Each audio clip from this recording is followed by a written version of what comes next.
And let's go to our final point on this board here. To consider sun exposure, and I would also add into that waterfront property, those probably things go hand in hand. Yes. So one thing that you have to consider when you're buying a cottage, first and foremost, what kind of sun exposure do you want?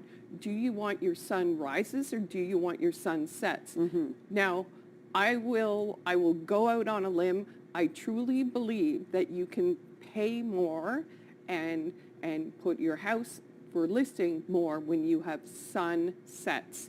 And there are people out there who are like, they will ixnay any cottage property, whether rental or selling, in the fact that we need sunsets. Right. Because nothing better than to end the day on the dock with your favorite beverage, whatever it may be, is the fact that they want a sunset. Mm-hmm. Now, also, when we talk about waterfront, what kind of waterfront do you have? So waterfront, everyone goes, well, it's just waterfront. There are a couple of things to consider. How much waterfront in regards to footage will actually increase your taxes? Mm, yes. So the fact is I have 60 feet versus I really, really want, talking to my partner, I really want 300 feet. Your taxes go up per foot. And then I'm assuming if you do not have a waterfront property, they go down if you're a cottage that's on the other side of the street. On the other side of the street. And you might have deeded access. And what deeded access means is the fact that you do have the potential for down the road that you can dock your boat, mm-hmm. yet you are not on waterfront. Oh, that's interesting. Yeah. But you would still have like a right to it. You would still have a right to it. The last thing about waterfront, you have to think about the weeds. Mm-hmm. There is always on one side of the lake, the river, whatever it may be, is it weedy, is it sandy? And note, you cannot, again, viewers, you cannot change your waterfront. It is what it is because of conservation rules. Mm-hmm. You buy what you have.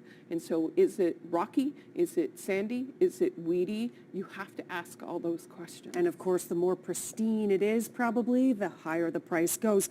You also have good questions here. What's the water quality like? Yeah.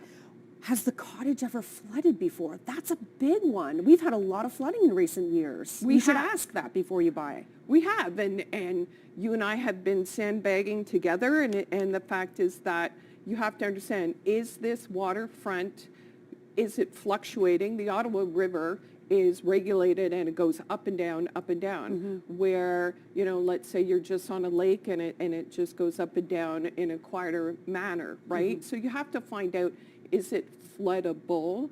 There's always in a cottage, it's called the 100, the century highest point, mm-hmm. and usually everyone is marked that, yet has it flooded?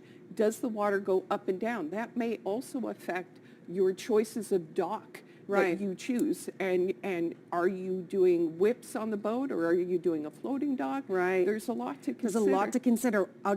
When it comes to a cottage, it goes beyond just the what does the kitchen look like when we discuss houses? There's certainly a lot more to a cottage property and some really great questions to ask. Some you may not think about, so a really good idea certainly to talk to a realtor. Colleen, thank you so much as always. Thank you. All right, if you'd like to reach out to